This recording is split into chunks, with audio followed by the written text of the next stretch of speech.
আশ্রমের দিকে আগমন করতে চলেছে।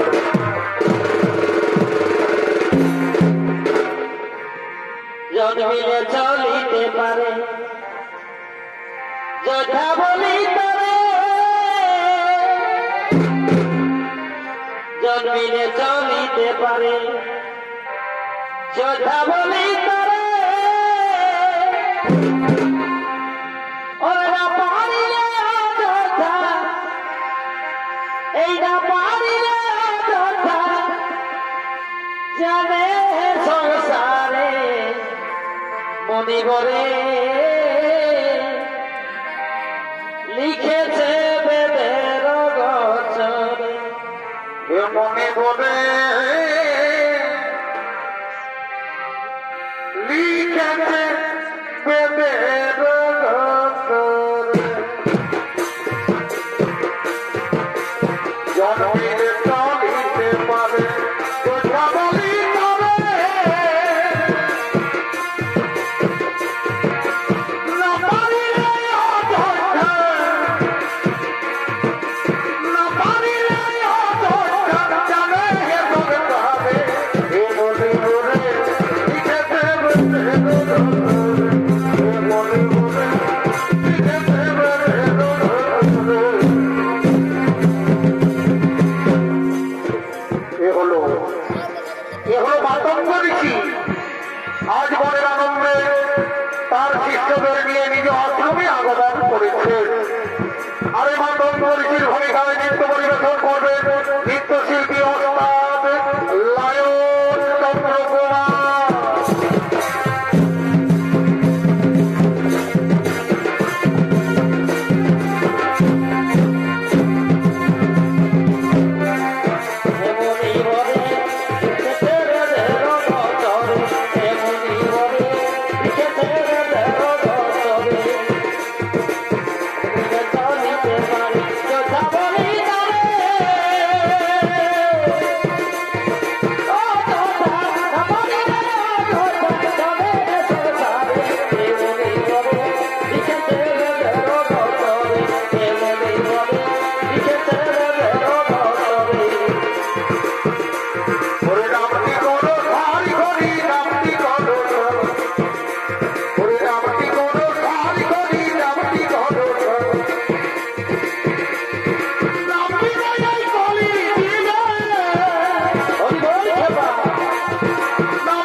শেষ হয়ে যায়, কিন্তু বহুদিন থেকে দেখছি এই আশ্রমে কাঠের অভাব থাকে না।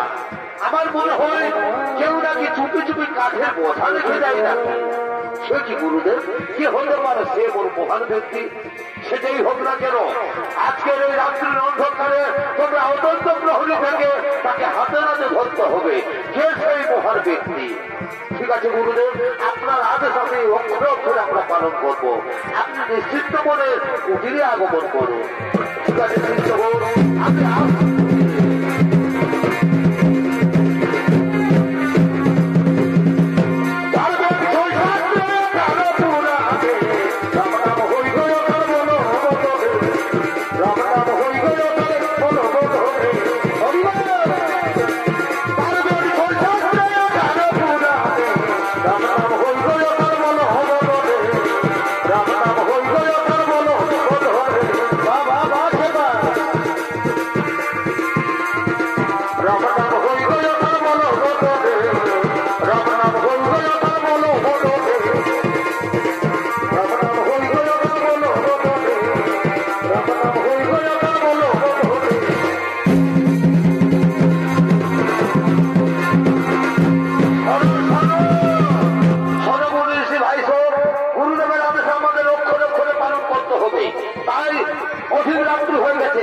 তোমরা স্বতন্ত্র হয়ে প্রহরী করো।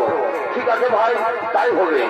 আর ওদিকে প্রতিদিনের নয় সবরই আজ গভীর রাত্রে কাঠের বোঝা নিয়ে মাতঙ্গ ঋষির আশ্রমে আগমন করেছে।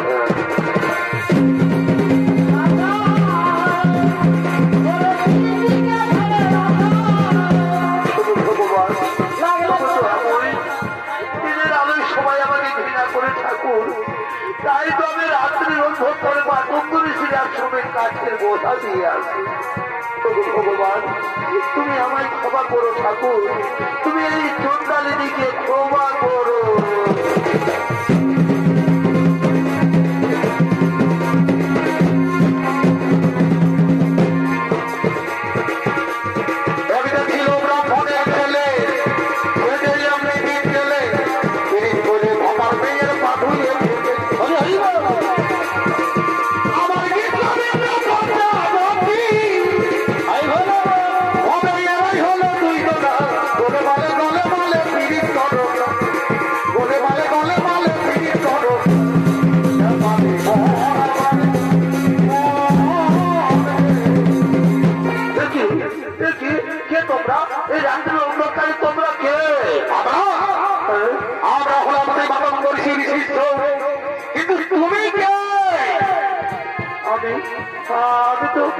আমি সবরী।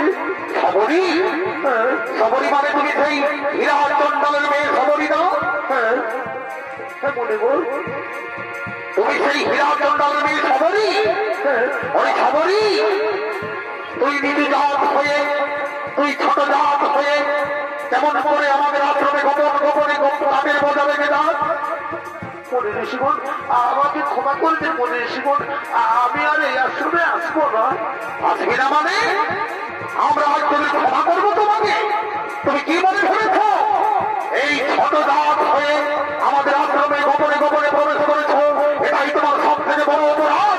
আর এই অপরাধের জন্য আজ আমরা তোকে ঘাত করতে করতে নিয়ে যাবো আমাদের গুরুদেবের কাছে।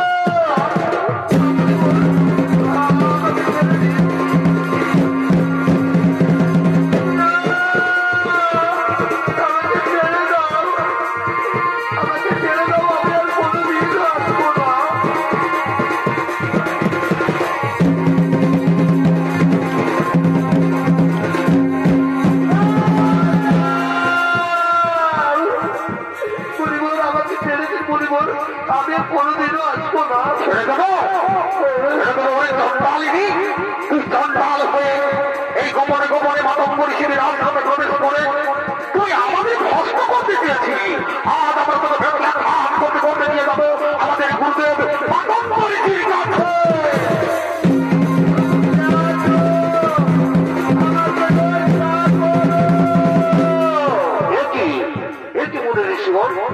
এই গভীর রাত্রে নিরীহ নারীকে তোমরা মারধর করছো কেন? গুরুদেব গুরুদেব এ হলো সেই হীরা চন্ডালের মেয়ে সবরী। এই চন্ডালেরই আমাদের একসময় প্রতিদিন কাছে বোঝায় দেবে। মনে ঋষিগণ এই সবরী শুধু কাঠের বোঝা নিয়ে আসে না, সবরী প্রতিদিন গভীর রাত্রে আমাদের আশ্রমে ঝাড়ু লাগায়, ফুল পাতে, আবার গোপনে গোপনে মনে ঋষিদের সেবাও করে যায়। গুরুদেব আমাদের ভুল হয়ে গেছে, গুরুদেব আমাদের ক্ষমা করে দিন। সবরী সবরী, আজ আমি খুবই আনন্দিত মা, আজ আমি খুবই আনন্দিত। কারণ মুচি হয়ে সূচি হই রবি কৃষ্ণ পূজে, আর সূচি হয়ে মুচি হই রবি কৃষ্ণ তোজে। সবরী, আজ তোমাকে একটা দায়িত্ব পালন করতে হবে। আজ থেকে তুমি এই আশ্রমের সমস্ত দায় দায়িত্ব তুমি পালন করবে। তোমার শরীরে অনন্ত ভক্তি, তোমার শরীরে নবভক্তি উদয় হয়েছে। এই আশ্রমে একদিন ভগবান রাম আসবে, তুমি রাম দর্শন পাবে। তাই চলো সবরী, আজ আমি তোমাকে গুরু দীক্ষায় দীক্ষিত করে দেব। চলো, এটাই মাধ্যম ঋষির আশীর্বাদ। মনে ঋষিগণ, সবরীকে আমাদের কুটিরে নিয়ে এসো। তাই হবে গুরুদেব, তাই হবে।